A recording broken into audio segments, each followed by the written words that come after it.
Ulnar Collateral Ligament Injuries.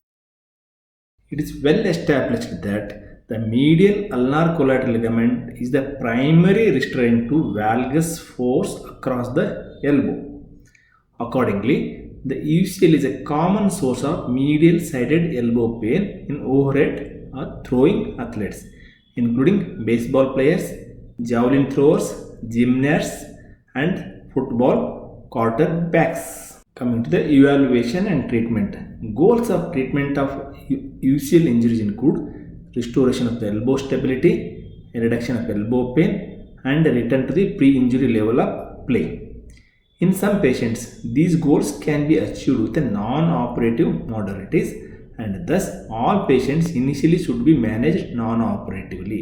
In other patients, operative intervention may be necessary to achieve these goals. Factors to consider when contemplating non-operative treatment include the nature of the injury, acute versus chronic, location, humeral origin or ulnar insertion, severity, partial versus full thickness, functional demands, timing with the athletic season, and identification of modifiable risk factors. UCL reconstruction.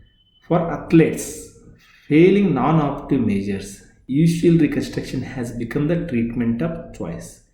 The overall number of UCL reconstructions performed each year continues to rise, and this trend is most pronounced for patients 15 to 19 years old, where the annual incidence is as high as 22 per 1 lakh population.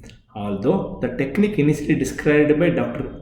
Frank Job in 1986 has undergone a number of modifications through the years, the most commonly utilized reconstruction method today are the modified Job and docking technique.